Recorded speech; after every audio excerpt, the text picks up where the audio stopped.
Hello and welcome back to Fantasy Knuts UK. I'm your host Lewis. As always, you can reach out to me on Twitter at Elvines1. And it's been about 3 months or so since we did a live stream here on YouTube. So it's great to be back. Gets the juices flowing and all that good stuff. If you've not caught up with the latest, head over to the channel, subscribe. It's available wherever you get your audio podcasts as well. So go and check out the What's Next series, looking at individuals, teams, positional groups that all have a bit of uncertainty around them from an NFL standpoint and what it means for fantasy football.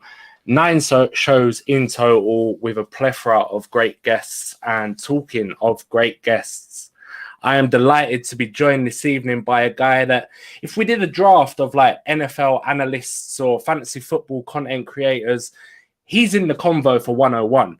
So he's the lead NFL analyst over at Fantasy Alarm, co-host of one of my favorite shows, Lightning Round, which is also on the Fantasy Alarm network. You can catch him every weekday, 7 till 10 a.m. Eastern time on the Better Network, FYF morning show. Former Fantasy Sports Writers Association Football Writer of the Year finalist, the tight end whisperer, Andrew Cooper. Coop, what is going on, bro?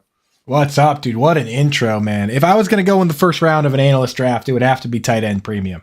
That's my specialty, right? So I don't know. There's some great names out there. So I appreciate the shout, man. And thanks for having me on, dude. I love this time of year. It is the absolute best, right? You get all the news, you get the combine, the draft is coming up. And most importantly, we can have as many wild takes as we want because there's no football to ruin it right now, right? So we can go off the rails, Lewis. We're free. We're free to say whatever we feel like saying here. Absolutely. Free as a bird. I was looking back, actually, saying that we can say what we want. Earlier today, some articles I wrote like around this time last year, and it's like, wow, I really missed bad on Sam Howell's prediction for where he's going to get drafted, but I nailed Olave to the Saints, so I was happy about that. Beautiful, dude. Yeah, that's the thing. It's like, you're not going to get everything right. So when you do get things wrong, just say, hey, trust the process, and we move on to the next thing. Right. So it's beautiful to be back on here. I'm glad you're getting on live again after a month, man. That's too long a hiatus for you. Yeah, absolutely. I've done a little live with Rob over at 5 Yard Rush a couple weeks ago for them. But it's been a while here. Yeah. But I love the gang at 5 Yard Rush, man. Rob, Pitsy, you, Murph. Dude, I hope Murph is doing well. Just you guys got a good squad over there, man. Good squad. Yeah, it's a great team. The content will be coming out thick and fast as well over the next couple months, especially around the draft. But tonight, we're going to be diving into the players that have just found themselves a new home, whether it be via trade or getting picked up this week in free agency, what it means for their fantasy football value, what it does for their new teammates' value, and potentially who steps into the hole that they leave behind. All that good shit. We have got you covered. And let's start off with quarterback. So the main movers in quarterback for me, outside of the obvious couple, there's a lot of backup movement, isn't there? Quite a bit of backup movement going on. And I actually like the moves for the most part. I like Andy Dalton to the Falcons is perfect because you want to start Desmond Ridder. They said they want to start him. Andy Dalton knows that he, at this stage in the career, is a backup. But if things look ugly, they can pull him out of there, and we have somebody that can support Drake London and Kyle Pitts. I mean, we saw Chris Olave last year with Andy Dalton, wasn't too bad. So I like that for fantasy football, especially. Let Desmond Ridder do his thing. If it doesn't work, you have a backup plan. We saw what it looked like in Tennessee when they didn't have a real backup plan, right? They threw Malik Willis in there. They ended up having to pull Josh Dobbs off a couch somewhere and throw him right in the game. So I like, for fantasy football purposes, having something there, man. Any of these other backup ones jump out at you as surprising or something you like?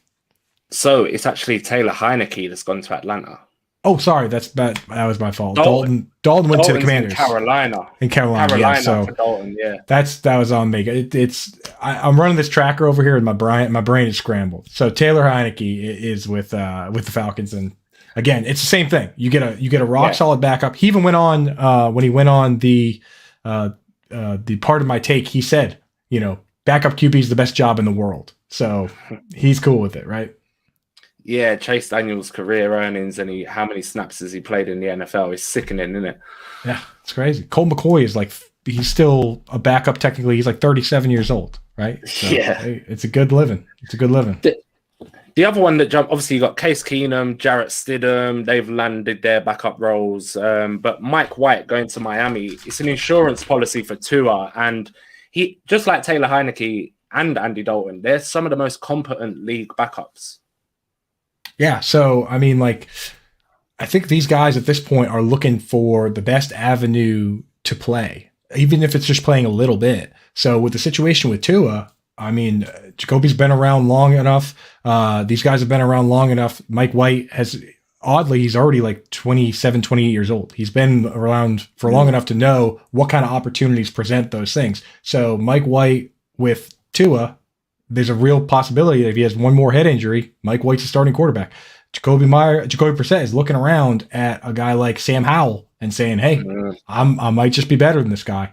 The last one that I'm kind of looking at, Gardner Minshew, I'm thinking he could start right away for the Colts, but if the Colts don't want him as a starting quarterback, another spot he could go is following Jonathan Gannon over to the over to the Cardinals, and potentially starting a couple games while we wait for Kyler Murray. So there's a lot of movement going on with the backups, like you said, and a lot of opportunity given how many quarterbacks get hurt nowadays.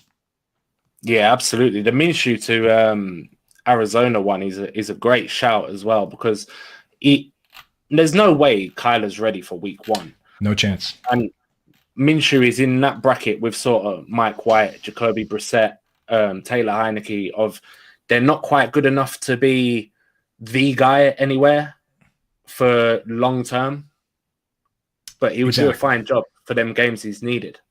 Exactly. And when I was looking at it, I'm looking at Gannon coming over, and I'm looking at the GM, Monty Austinfort. So Monty Austinfort is a longtime Patriots guy, but Jimmy G, Jacoby Brissett, and Jarrett Stidham already got scooped up. All the guys that he's familiar with are kind of already gone. So for me, Minshew, I mean, it'd be nice to see him play a couple games. It's a lot of fun when he gets in there, isn't it? I love the Minshew mania. He's such a character off the field as well. And I'm here for it. I want him to get signed by someone just to see what he's posting on Instagram and things like that for the next couple months, because he's crazy, but I absolutely love it. Love it. But I need more American flag, need more mustache, I need more mullet, more van, all of it. Whatever he brings to the table, I want more Minshew. Yeah, absolutely. Need. But talking to like backups, I think over a short span, Sam Darnold done all right at the back end of last year, and he's landed in San Francisco now. So I've got a little bit of a wild theory I want to run by you, because Brock Purdy ain't going to be ready for week 1, most likely. And with Darnold's sort of decent end to the year, they've brought him in on a 1-year deal, and I think they're going to trade away Trey Lance. I don't think that's crazy, man. I don't think that's a crazy take, especially if Purdy is kind of ready to go. I know that if you sit back and look at what happened with the 49ers last year, they're probably terrified of only having one quarterback. They lost 4 of them, ended up having to start, Christian McCaffrey. Everybody saw what happened. There was a nightmare.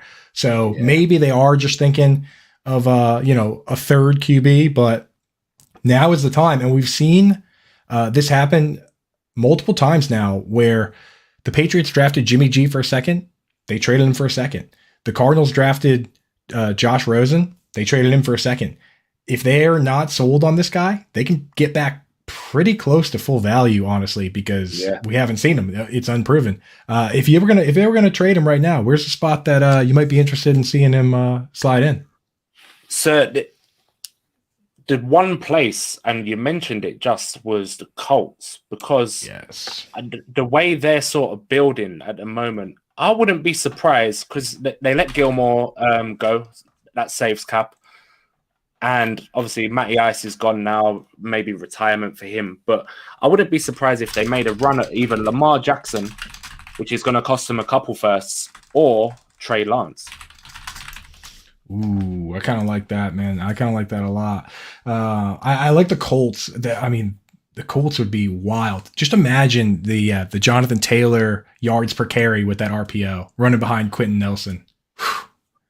No, it's ridiculous. And I believe Neon Dion is still in town as well. He'll be catching a few passes, no doubt, as well there. And as a run-first offense, it's going to be one of the scariest in the league if it does happen. Yeah, for sure. Absolutely. But let's I just want to touch on this one for Murph, actually. Baker Mayfield to Tampa Bay, because Murph absolutely hates it. I know.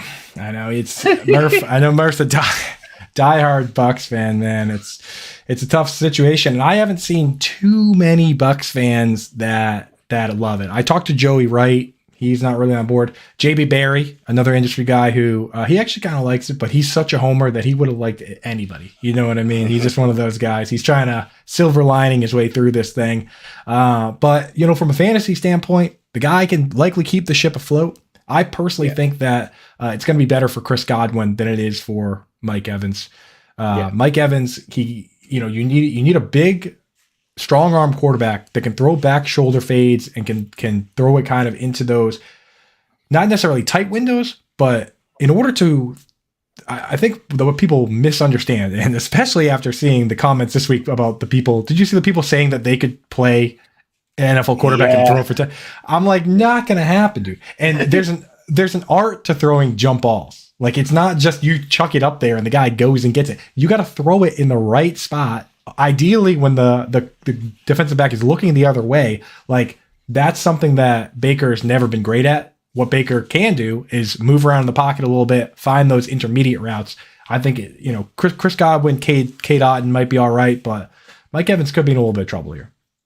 Yeah, I thought the same before they added anyone, but adding Baker, even if Kyle Trask did win that battle, maybe you want to call it a battle. I don't think it is. Handbags at the corner shop, maybe. But if Kyle Trask won that, I think Godwin is more likely to be the beneficiary rather than Mike Evans. Yeah, absolutely. I'm fully on board with that. He's just more of a technician, and it's naturally easier to throw those passes. We've seen it with Teddy Bridgewater. Everywhere he went, he could get it done, but when it came to throwing 20, 30, 40-yard balls, he just never was part of his game. And Baker's kind of the same way. Yeah, and a little bit of more sort of backup news, but PJ Walker's now at the Bears as well, right? So that's almost like a budget version of Justin Fields as the backup. Yeah, I've always kind of liked PJ Walker. He can make a little magic happen, and the Justin Fields, with his injury history, it's good to have somebody that does the same things he does to a certain degree, right? Some teams, what they do is they go out with the mobile quarterback and bring in a different player as the backup, but which is, sometimes you want a guy that can run the scout team that can mimic other quarterbacks, but it's hard when Jalen Hurts goes down and then you need to switch the offense over to a Gardner Minshew offense because he doesn't run the same plays, right? You're not calling the same plays for Jalen Hurts that you do for Minshew. With PJ Walker, it's at least the same playbook, right? It's the same playbook, but just not as much magic from the quarterback. But at least he can run the same plays. Yeah, absolutely. So the main two, other than Daniel Jones re-signing with the Giants and that trade that may happen, may not happen, who knows, with Aaron Rodgers, but Derek Carr landing in New Orleans. Now, I'm not so sure it's an upgrade, Coop, for anyone there. Yeah, I mean, it is funny that because in the other guy, Jimmy G, I don't know. We can't just say that these guys are all just kind of middle of the pack, but don't they feel like they're all just kind of middle of the pack, right? Like he's got to learn a new playbook. Got to get used to timing routes with Chris Olave and Michael Thomas, Juwan Johnson. I don't know. I'm with you. I will say this. It could be worse because look at the Colts. They're going to have to start whoever, the Cardinals are going to start the season without their quarterback. So at least Derek Carr is the best of what's out there. Would you rather have Derek Carr or Jimmy G if you had to pick one? Ooh. Coin flip? Literally a coin flip. But the thing I think benefits Jimmy G in his situation is he's gone from an elite offense, which is nice to run in San Francisco, friendly on the quarterback, to someone he's familiar with Josh McDaniels. And it's also an elite offense, depending on Devontae Adams' little cryptic message he posted on Instagram or whatever it was. But it's like for Jimmy G. So at this point, I'm probably leaning him over Carr.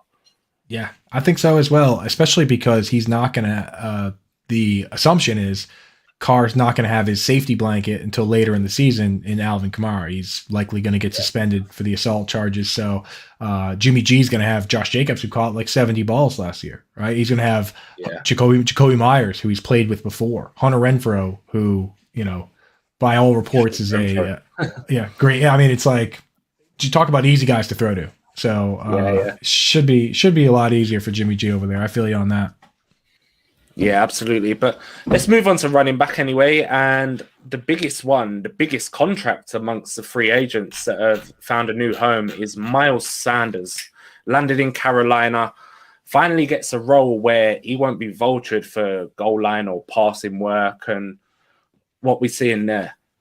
You said it. It's been Andrew Erickson did a study. He's at Pro Football Focus now, but he actually did the study when he was at Fantasy Data. I keep a few articles that I consider to be very important articles. I got a little library going all the way back to Sean Siegel's 2013 Fragility and Zero RB, which is like that's in the Hall of Fame library of articles. But this one is another great one that basically mathematically proved that mobile quarterbacks throw it to the running back less. And it's something that if you just sit down and think about it, if I'm Drew Brees and the pocket collapses, I'm getting that ball out of my hands to Alvin. I'm getting to somebody who can run with it. If I'm Jalen Hurts, I'm looking at the guy next to me. If he's standing right next to me, I say, go block somebody, right? I'm taking this one. Yeah. So, I mean, in narrative, we believe it. And now we have the numbers to back it up. So you have a team like the Eagles that running backs on the Eagles had the lowest target percentage, the whole position, lowest target percentage of any team in the league. And Jalen Hurts was second in the entire league in carries inside the 5-yard line, second only to Jamal Williams. Miles Sanders could have, in my opinion, gone anywhere except the Bills, and it might have been an upgrade, right? So I love that he got paid. We love that he's the 5 yards per carry. We love that there's no target competition. I'm feeling really good about it. Does Chuba Hubbard do anything to his value there? Chuba Hubbard has gotten so many chances, right? Has he not gotten a ton of chances? We watch guys like think about Alvin Kamara for a second. When he was a rookie, he was behind Mark Ingram and Adrian Peterson, and he was so good that they traded Adrian Peterson and just put him out there with Mark Ingram, who is kind of primetime Mark Ingram. Like, he was so good that he forced his way on the field. This guy, Chuba Hubbard, has found his way onto the field, backdoored his way onto the field multiple times via injury. And last year, Donta Foreman came in off the street and started over him. Chuba Hubbard, to me, I hate to say it because Lindellian's a good friend of mine and the Fantasy Besties, another podcast I do. She's a massive Oklahoma State fan. But I hate to say it, but I think the Chuba Hubbard experiment is probably just about over. Yeah, it's I don't blame you for that one. He'll be like the sort of handcuff there, maybe. But you've mentioned Alvin Kamara a few times, so there's one guy now, Samaje Perine. He's landed in Denver. This is probably other than Sanders, maybe it's level. This is probably my favorite. I absolutely love this landing spot. You're absolutely right. Because, even at face value, Sean Payton obviously had Alvin Kamara, but people don't realize they brought in Joe Lombardi too. And Joe Lombardi was the offensive coordinator for the Chargers, where he threw it to Austin Eckler a million times. He was with Sean Payton with the Saints. And the one time he did get to call plays outside of that, 2014 with the Lions, he threw to the running backs 156 times. And it was like Reggie Bush, who got hurt, Joik Bell, Theo Riddick. He was like, whoever's out there, each of them got 50 targets. He was just like, whatever, we're doing it. So it's kind of wheels up for Samaje. I mean, you got to give it to him. And the thing is, Javonte Williams, he's likely going to be out a while yet. Will he make week 1? Will he even make maybe week 10? Who knows? Because that injury is a lot worse than it looked from the outset. Yes, and what I look for, because it's hard to trust what these guys say. J.K. Dobbins last year is a perfect example. He came out and said, "You're all wrong, I'm fine." Guess what? Wasn't fine. And he had a very similar injury to Javonte. What I want to see is what we saw from Breece Hall. I've seen Breece Hall on a treadmill. right? Yeah. And he got hurt after Javonte Williams, but he just had an ACL, right? So Javonte, I'm holding him in Dynasty because we've got reports there's no nerve damage. That's the one that's the real killer. That's what took out guys like Marquise Lee and I'm not sure if you remember Marcus Lattimore from the he was a really good college prospect from the South Carolina Gamecocks, and he had a terrible knee injury. Still got drafted by the 49ers, but just never came back. Nerve damage is a real killer, but if you have multiple different ligaments, they have to essentially wait for some of them to heal before they do some of the surgeries. That's what delays everything, and that's why Javonte is going to end up being behind Breece Hall. If we see him on a treadmill by June, July, I mean, I honestly just wait and see what guys like Edwin Porras have to say anyway. There's doctors all over Twitter that I wait for those guys. But as of right now, I'm assuming he's not going to. I'm assuming pup list, right? 4 games at least. Yeah, same. Jesse's another one I follow. I can't remember his surname now, but he's fantastic as well. Jesse Morse, right? Yeah, that's it, Jesse Morse. And so I do a little bit of a sort of injuries article, 4 or 5 yard rush, and my first one was Breece Hall. Came out last week, and sort of comparing him with Dalvin Cook's ACL in his rookie year. Oh, great! What'd you come up with? That was early doors, and well, I'm still in because I think he'll be a league winner next year. Potentially in redraft or best ball leagues, because he may not hit the ground running, but where he's at in his rehab now, if they work him into the offense the same way they did his rookie year anyway, where he was sharing the load with Carter, he's still going to be valuable, especially in PPR. And he's so good, man. He looks so good. That's the real thing, is that he passed the eye test, because we knew he could catch, right? So it was just a matter of if he could, if he was going to translate, the moves after the catch, everything. Man, hopefully he comes back full strength, because he was a lot of fun to watch. Yeah, absolutely. But let's talk about a swap that was almost like that GIF where you get one shirt, you get another shirt, because it's exactly the same. David Montgomery to Detroit in replacement of Jamal Williams. Yeah, for a lot more money.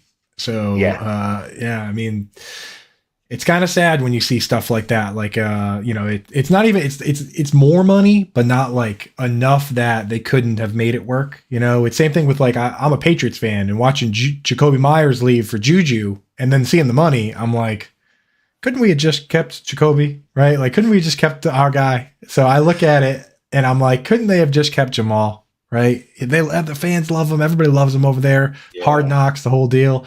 But hey, they get a younger player. They get a guy who, I mean, I think even the diehard Jamal fans would probably agree that Montgomery's in a vacuum probably the better player. So it's great for Monty, good landing spot. Kind of stinks for DeAndre Swift though. How are you feeling about that? Do you think he'll emerge on the other side, or? I think it's the similar sort of situation as it was. He's losing all the valuable work, isn't he? Not so much with PPR, because he should still be the pass catcher, but Jamal took all the touchdowns, ended up with over 1,000 yards last year, and I see it being very, very similar. And Swift will take a hit because of David Montgomery coming in his ADP. So if he starts dropping to like round 4, I could be tempted to pick up a few shares either way. Absolutely. I mean, he's the kind of guy that I'm, every league I play in has 2 running back spots in a flex, right? Yeah. So 12 team leagues, they were talking 36 running backs. DeAndre Swift is in there, right? I don't care if they have somebody else, because there are some teams that are going to have nobody in there, right? That's just the way it goes in this world. So he'll be in there. I'll be interested. In Dynasty, I'm hanging on. It just stinks. I pulled the numbers, and between DeAndre Swift and Amon-Ra St. Brown, they got tackled at the 1 yard line. Not the 2, not the 3, the 1 yard line 6 times. And Swift only scored 1 of those touchdowns. Jamal Williams got the other 5. And there's a bunch more where they got tackled at the 2, the 3, the 4. But how crazy is that? 6 times. One of those plays was a play from the 26 yard line where DeAndre Swift gained 25 yards, got tackled at the 1 yard line, and then Jamal Williams scored the touchdown. If anything, these early days with the Lions will be good for Swift's longevity at the position, if anything. So you're absolutely right. In Dynasty, he's definitely a hold. No one could give me enough, I don't think, that they'd be willing to pay. But let's a little bit of Jamal Williams anyway. You mentioned Alvin's legal issues. It was a standalone season in 2022 for him. Touchdown dependent, maybe. He's been paid as a backup. Well, do you see him replicating it, basically? Here's the problem. I mean, it's as simple as this. Taysom Hill, so annoying. He's so annoying with the. So it's like if Taysom Hill wasn't there, I'd be sitting here and I'd be saying, yeah, it's kind of wheels up here because you have no Alvin Kamara, right? But Kamara's going to come back. Hey, Taysom Hill is always going to be running that stupid gadget stuff. So it's not a situation of like he's the only guy in town. I will say this. I look around this league and the situations that are going on, and I rarely do this myself, but for the people that do love going zero RB, the way you kind of do it is you wait on running back and then you draft a couple guys you can trust in your lineup early on, and then you go for high risk, high reward guys with the bench, right? Yeah. I mean, I'm looking around and it's only March, and we have Jamal Williams is looking like a guy that you can start the season. You already mentioned Samaje Perine is a guy that we can start the season. Zero RB, you got a lot of options for guys to start right away, and then all you got to do is hit that one waiver ad or hit on one of the guys off your bench, and now you were able to use your first like 6 picks on wide receivers and tight ends and stuff, and you're looking pretty good. So this might be a year where I'm in on the zero RB. Usually I'm not, but I mean the pieces are over there, right? Yeah, I mean, I've last year, and it seemed to work quite well in a few things. When I've looked back at rosters, how I've drafted them, and then if I've won leagues or tournaments or whatever, and I actually done quite well with hero RB. So grabbing that guy, and then maybe picking up like at the moment it'd be maybe James Conner round 7-ish as your second.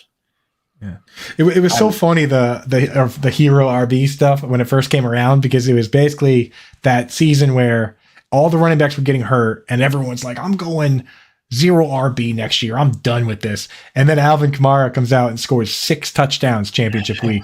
And everybody goes, oh, did I say zero RB? I meant hero RB. But you're right. I do love that strategy if you can get the right guy, right? Yeah, thanks for bringing that back up. It completely ruined my Christmas. we watched it. It was like, I don't even know what time it was on the night here, but yeah, that was a bad end to Christmas Day for me. Alvin Kamara going absolutely ballistic, smashing the Vikings to pieces. In one of my Dino leagues, my buddy's team went undefeated until the championship week when he played my team, and I had Alvin Kamara and Stephon Diggs. They combined for 9 touchdowns, and that was at like 1 o'clock. He was just like, it's over, right? It was just brutal for him. His team was a wagon too, so shout out Gilday. Sorry about that, buddy. Over 100 points from 2 players, yes. Yeah, crushing. But James Robinson's now in New England, potentially a Jamal Williams-esque sort of role there. I'm not so sure. Yeah, I'm telling you, man, this is another one where Damian Harris, so the reports I saw were that it's up to $8 million, but now I'm seeing that it's 2 years, $8 million.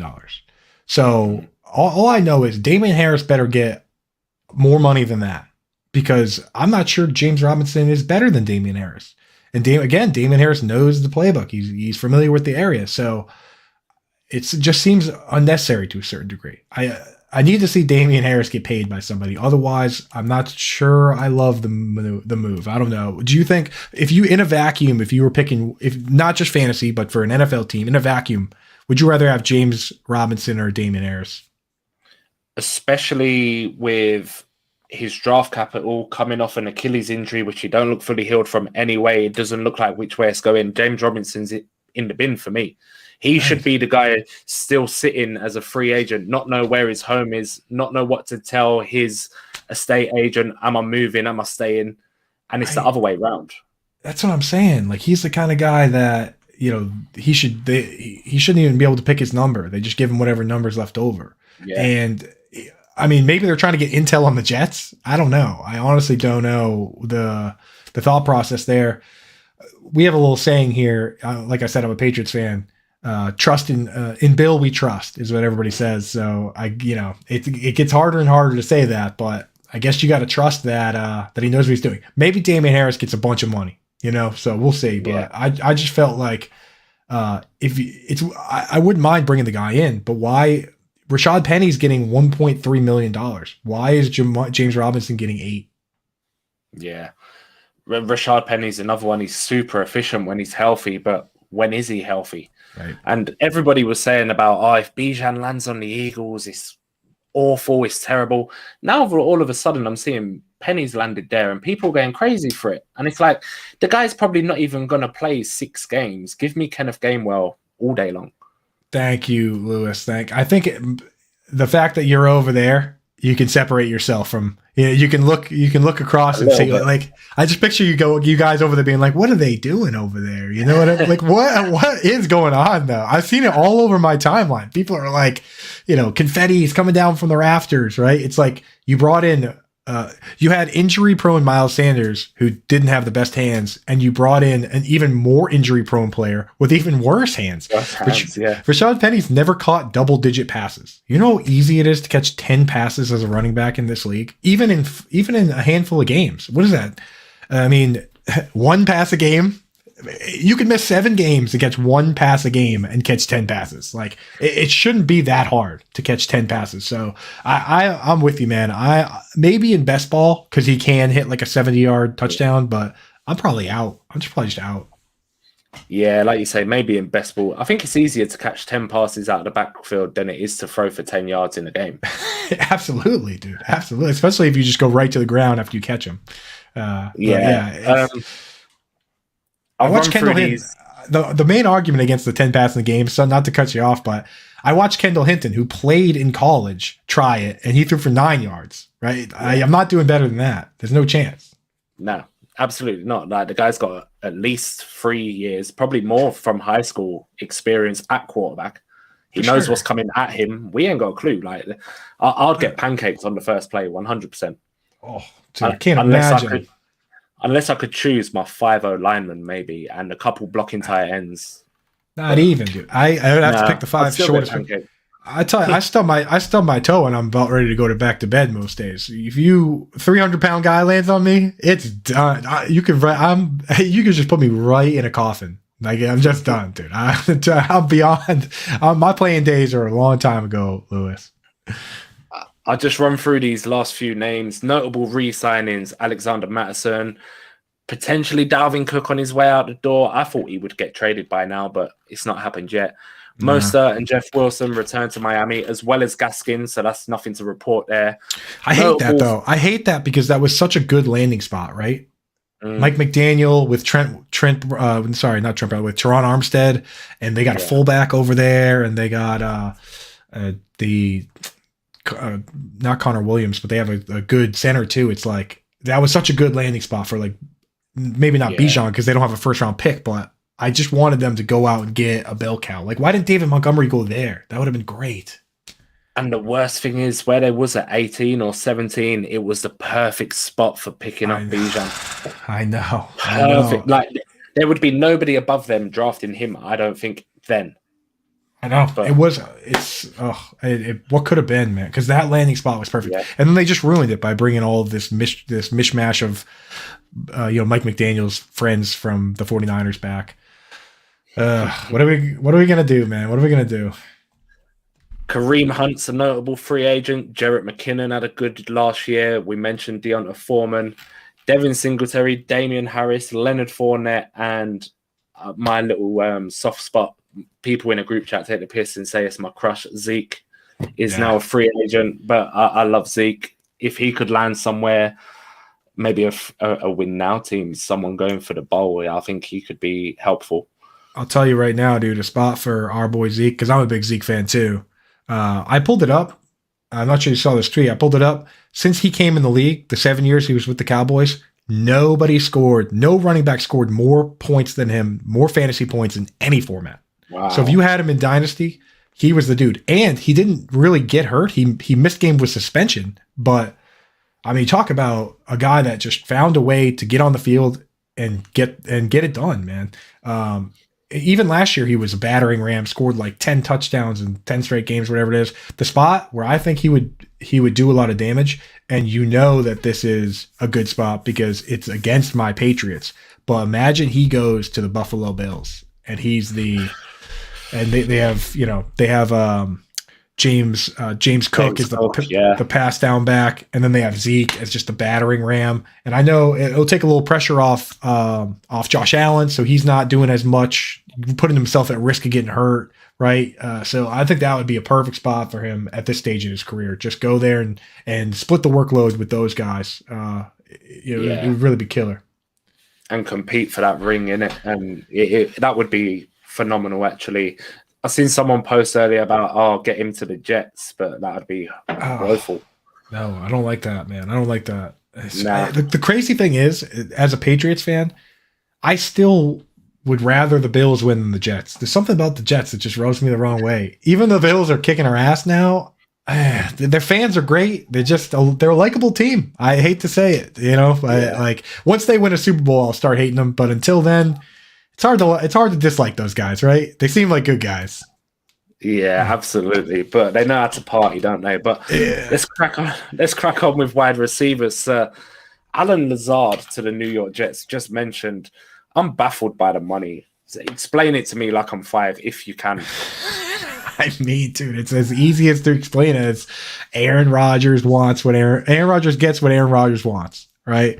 Apparently, they just decided, the league got together and decided that every wide receiver was going to get $11 million, right? So, Jacoby gets 11, Juju gets 11, Lazard gets 11. We all get 11. I'm sure DJ Chark is going to sign with the Panthers for 2 years, $22 million, exactly 11. So, yeah, it's conspiracy, I think, but we'll see. But yeah, I mean, if you look at it, there's 2 players that have gotten double-digit end zone targets 3 years in a row. One is DK Metcalf. The other is Alan Lazard. So if Aaron Rodgers does go there, I'm sure Garrett Wilson's going to get his targets, but Alan Lazard is going to score touchdowns. I can guarantee you that, right? This is a guy, I was going to say, Aaron Rodgers is a guy that threw 14 touchdowns to James Jones in a sweatshirt. You know what I mean? Like he picks his guy, and he threw 11 touchdowns to Robert Tonyan. So he picks his guy and he gets him the ball. So I'm looking at that. Yeah, absolutely. I mean, he's a phenomenal best ball play, Alan Lazard. Yes. For the same reasons people were saying it with MVS, because he was landed with Patrick Mahomes, and it's similar, like, to the situation, the level of quarterback he was with. But Jacoby Myers, also 11 million, Las Vegas. Literally, I've got no idea. He's talented. He needed a quarterback. He got Jimmy G. But he could now be the number 1 option on the team if Devontae Adams' little message is anything to go by. So the offense is going to be so weird if it's the 2 wide receivers are Hunter Renfrow and Jacoby Myers. Like, what the heck? And now they need a tight end. I thought just the way goes to show that it never works the way we think it's going to work. Because if you have Jacoby Myers and Hunter Renfrow, you would think that you trade Hunter Renfrow, but they turn around and trade Darren Waller. So now they need a tight end, and they have 2 slot receivers. Devontae Adams, if they do go with this offense, he's going to have his foot tethered to the line every play, because you're not going to put Myers or Renfrow at split end, right? So it's kind of a very, very strange. I don't know what they're doing over there. Josh McDaniels seems to basically be saying, everything I've ever disagreed with Bill Belichick on, I'm just going to set that up over here. Right? Jimmy G, and I don't know, man. What do you think? Do you like? I've got a friend called Mike. He's been on the show a couple of times, and he absolutely hates with a passion for no other reason than what he done last season. Josh McDaniels, he cannot stand him. The fact that Jacobs sort of done anything last year, and he just hates him with this passion, and I don't know why, but yeah, I mean. I see it though, because nothing he does makes sense. No, and he's done this before. That's the thing, is that like he went to the Rams and did this. He went to the Broncos and did this. He can run an offense. He can run an offense, but I just don't know if he should be picking personnel. I don't know if he should be the leader. I think he should just be an offensive coordinator. I think some guys are really good offensive and defensive coordinators, and that's okay. Yeah, absolutely. Juju to New England. I love it. He steps into Myers' old cleats. Volume. He ain't going to go wrong. Yeah. I mean, PPR leagues. Makes all the sense in the world, right? If Jacoby Myers is going to get those targets, then Juju absolutely will. And that's at the end of the day. They've used a guy like this every step of the way. And people think that Wes Welker and Julian Edelman were just slot wide receivers. They weren't. They would move to flanker for 2 wide receiver sets and then play in the slot for 3 wide receiver sets. That's what Juju's going to do. He's never going to come off the field. And, I mean, what more can you say? It's great situation for targets.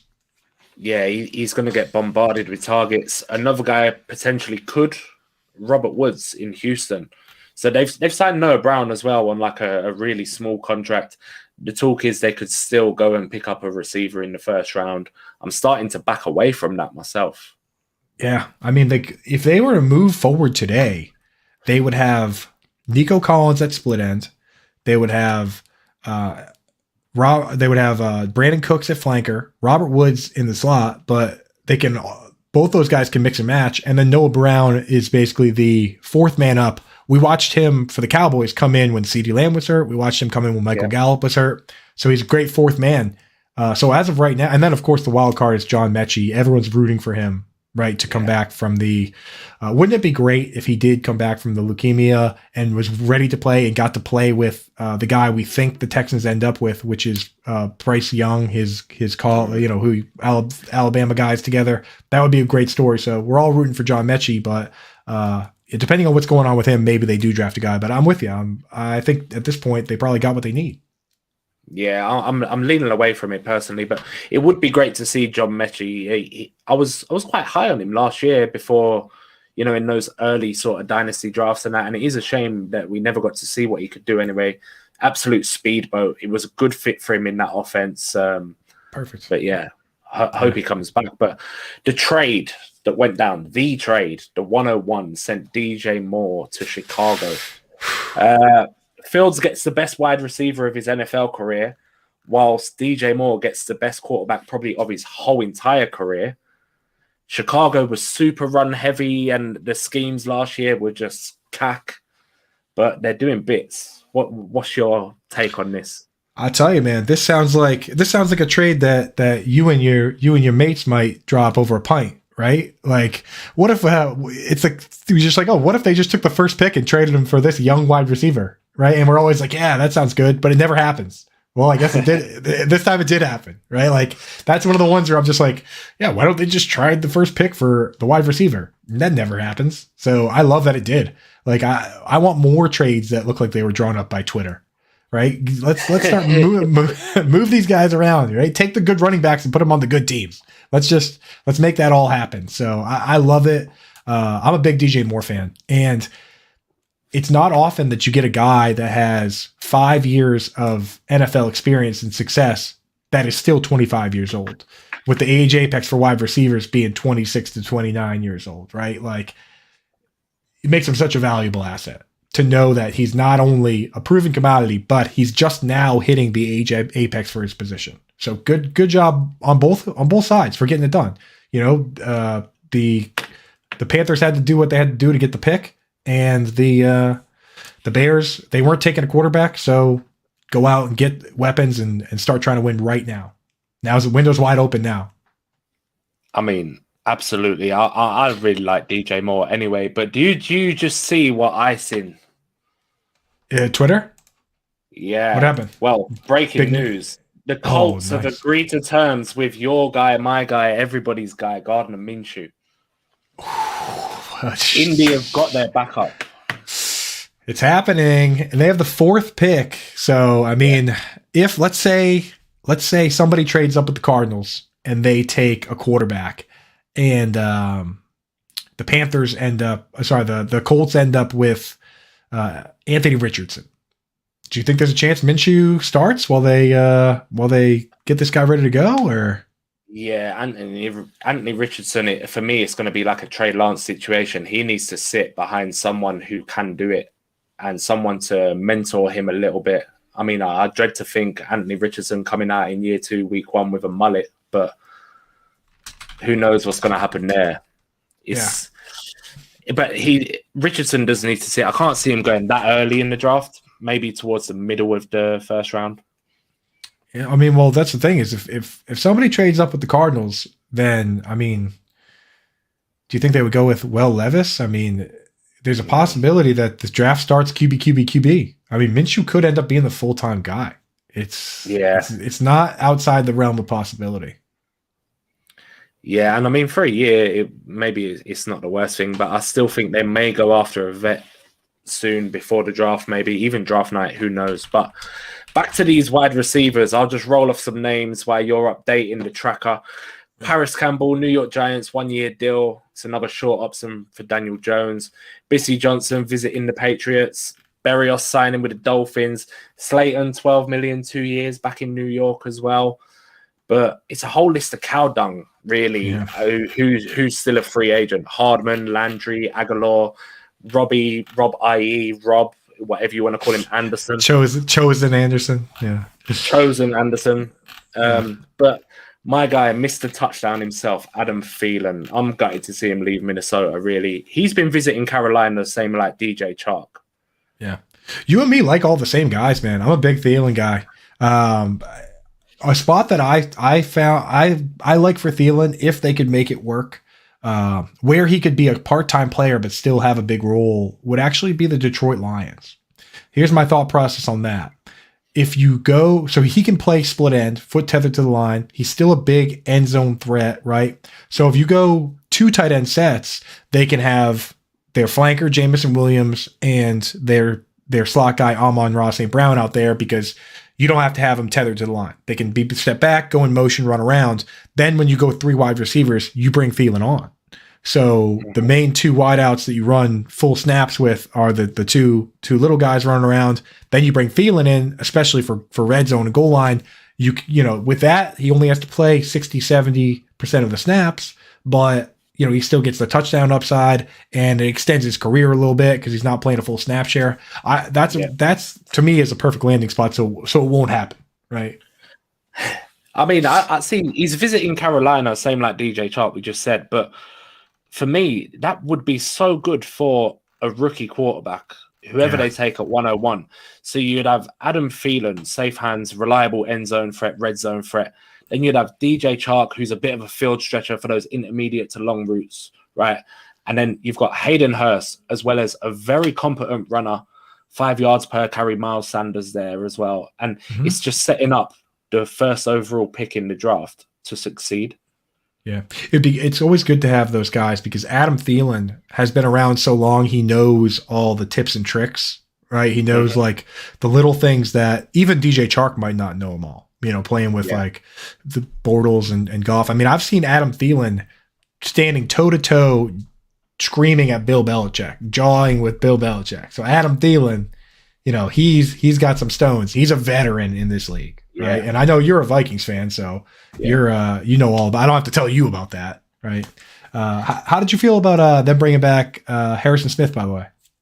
Yeah, I can sleep tonight. It's been jarring me. I said it with Rob the other week. I said Kendricks had gone. It was the day Thielen got cut. And it's like, if Harrison Smith goes, I'm going to have to find a new hobby because I can't watch NFL no more. Or at least not the Vikings. Seriously, though, sometimes like your childhood, it just, it goes out the door like that. Like Harrison Smith is such a good player. He's a Hall of Fame player in my opinion. I think that when you look at, I was looking at his stats compared to guys like Troy Polamalu, and like statistically speaking, it's very difficult for Troy Polamalu to be a Hall of Famer and Harrison Smith not to be. I think when you look at the numbers, right? Yeah, it's the whole thing of, teams was interested in him. Of course, they was going to be interested in him, right? But he wanted to stay in Minnesota, and that's massive for our whole secondary. So we got Byron Murphy coming now as well. We've gone way off topic here, but it's just, I think it's massive as a whole for the whole of the secondary, really, keeping him. Yeah. I like Byron Murphy got more money than Patrick Peterson, so they consider him an upgrade, right? Yeah, I mean, I'm not adverse to saying that myself as well. He got a couple years there. It would have been great to see both of them, especially after we cut Dantzler. Yeah. But to make Yeah. both of them work would have been hard. We was the last team that was still over the cap. Even the Saints beat us to get under. Yeah. And So, they're over by like they're way over. double every year, yeah. Yeah. So, all right, man. So I think we got one position left. One of my favorites. Yeah. You are the tight end whisperer, and we've just mentioned him, Hayden Hurst, landing in Carolina. He was touchdown dependent in Cincinnati, having those boom weeks, but there's a whole lot less competition for targets. 3 years, 21 million as well. Yeah, I mean, and that's really the whole thing. My mantra is really we're looking for guys that can be the focal point of the offense, either the top target or the second target. You look at the real difference makers, and I'm not just talking about like top 5 or 6 or whatever it is, because sometimes the guys that are 5 or 6 aren't difference makers. The guys that are true difference makers are the number 1 target on their team, right? Travis Kelce every year. Mark Andrews, the year before last, had a top 3 tight end season all time and led his team in targets. Darren Waller's done it. George Kittle's done it. Like, ideally they lead, but you got to be top 2 because it's very rare that we have 3 guys on the same team all get 100 targets, right? So for me, people keep saying that Cincinnati's a good landing spot for the tight end. I don't think so, man. No. Because you're 2 injuries away from any kind of consistency. So I think this is a better spot for Hayden Hurst. If Hayden Hurst were a better player, then it would be even better. But at least he's in a spot where he has, at this moment, virtually no competition for targets. No, I mean, Ian Thomas took a pay cut, but he's more of a blocker anyway to remain in Carolina. Darren Waller traded to the New York Giants for pick 100 overall. He is currently, for me, the best pass catcher in Big Blue at present. So it's a reliable target for Daniel Jones if he can stay on the field. Yeah, I mean, you're 100% right. And the way they've built this team so far, Paris Campbell, I wanted Paris Campbell to go to like the Browns, but you look at these guys now. Sterling Shepard's a slot guy. Paris Campbell played 700 and change snaps at the slot, only 200 out wide. He's a slot guy. You look at Wandale Robinson. He's like 5'8", 180 pounds. Yeah. He's not going to go out there. I think that these Giants might be looking at what Arthur Smith is doing, right? With Jonnu Smith in line and Kyle Pitts out wide. And I think we might see Daniel Bellinger as the inline tight end and Darren Waller basically just playing wide receiver 60, 70% of the snaps. Ooh, wouldn't that be nice, Lewis? Wouldn't that solve a lot of our problems at tight end these days?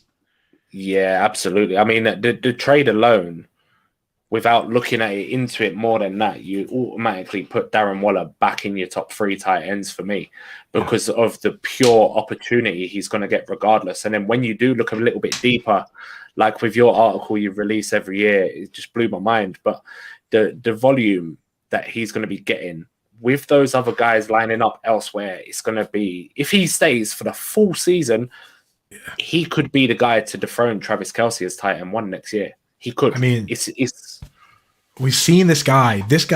When Antonio Brown kind of threw his fit, got kicked off the team, Henry Ruggs went to jail. There were games where he was getting 19 targets, right? We know he's capable of that kind of gameplay. So, I mean, I'm loving it. I want more of that. Like, let's find all the teams.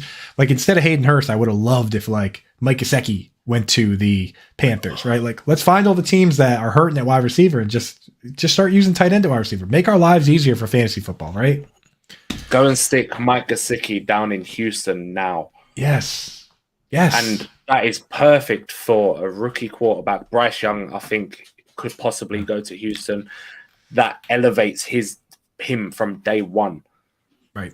Miami didn't use him last year at all. They didn't use tight end. No plays, really. And you know what it was is, so you go back and look at it. Adam Gase had Mike Gesicki as a rookie blocking on 17% of pass plays, which is, I don't have to tell you that that's brutal for a tight end. That's 1 of every 5 pass plays. He's not going out for a pass. It's useless. Chan Gailey came in as the offensive coordinator, used him in the slot. He only blocked on 2% of pass plays. It was beautiful. That's when he was tight end 6. Then Mike McDaniel comes in. He wants a two-way tight end, uses Durham Smythe, whatever. Mike Gesicki needs to go somewhere where he's going to be used in the slot. My landing spot for him, if they could swing it, Green Bay Packers.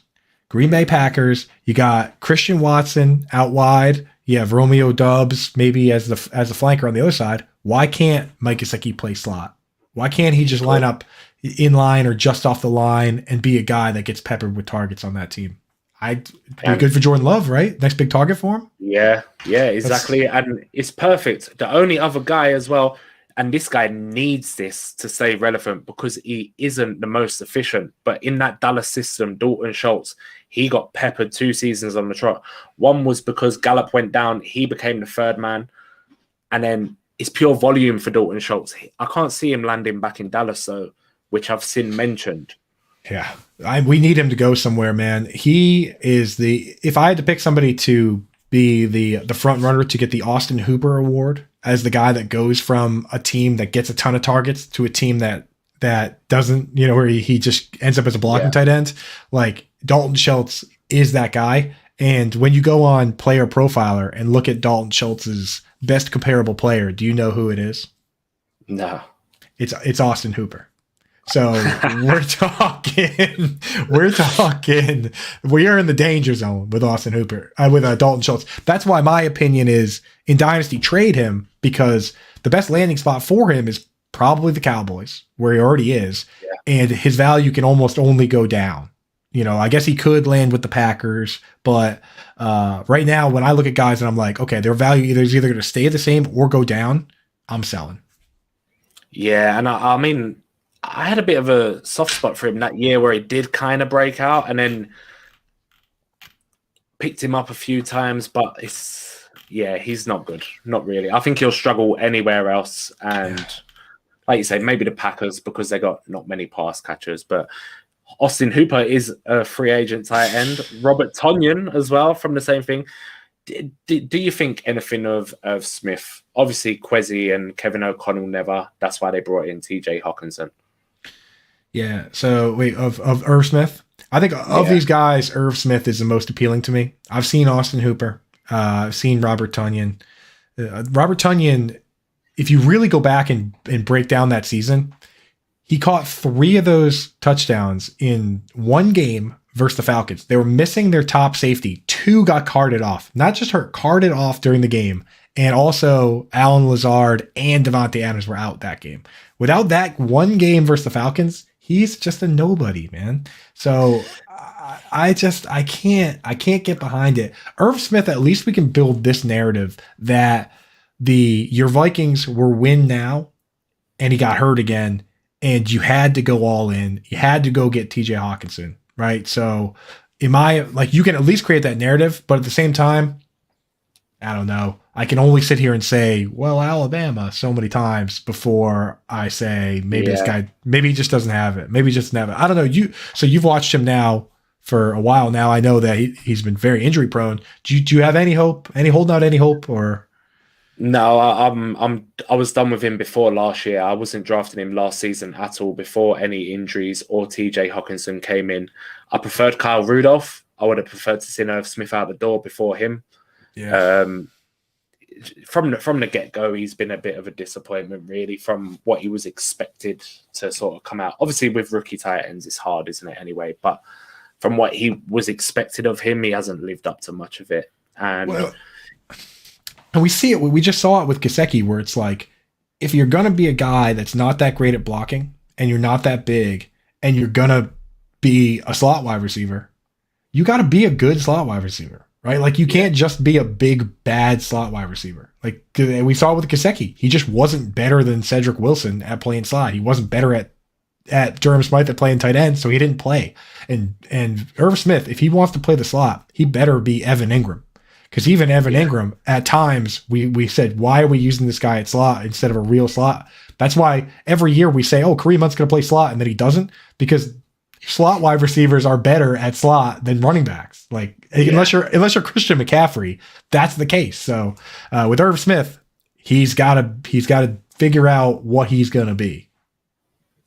Yeah, absolutely. I mean, talking of Evan Engram getting tagged by the Jaguars, Oh, I, kills me, I man. know Calvin Ridley's in town now as well, and it's just I really like the way the Jaguars are going forward, but I don't see him getting that same sort of volume. Maybe I don't know. It's going to You, be an interesting one. you see, he quote tweeted my tweet the other day. Yeah. I was like, "That's my boy, dude." He might not know who I am, but he knows I got his back at this point. But Yeah. it does suck though. It's like, I mean, I guess he got the same amount of money as guys like Alan Lazard and Jacoby Myers. But what do those guys do that he doesn't? He can do all the things they do, and he's a better blocker than Jacoby Myers. Like he's 240 pounds, right? So for me, I'm glad that he's in a place that he likes, and I'm glad he got money. But I wanted to see him go and be a free agent and go somewhere where he could be the top target because it's crowded. It is. There's no doubt about it. Go and test the market. I mean, he'll be competing with Christian Kirk for targets this year, you'd think. But even though with Christian Kirk there last year, but then you got Calvin Ridley, who's a different monster. That's the problem. Over 100 targets probably, and that's the problem. So what happens now is you're going to have Ridley playing out wide. Kirk's going to be in the slot. In two wide receivers sets, he'll go to flanker. And then now Zay Jones goes to the Marvin Jones role where he's the third guy in. But Zay Jones is pretty good, right? Like he looked pretty good. So he showed why they gave him that sort of modest money last season. And it wasn't just like a basic bottom of the barrel vets minimum. It shows why he did get that little bit more. Because he was brilliant in best ball as well. He was. I drafted him once by accident instead of Marvin Jones, drunk doing a DraftKings best ball, and then I thought, you know what? And then when I looked into it, I thought, actually, you know what? Zay Jones could have a role here. The amount of late best ball picks I got on Zay Jones last year, and it paid off some. Yeah, we look for that, right? You look for new coach.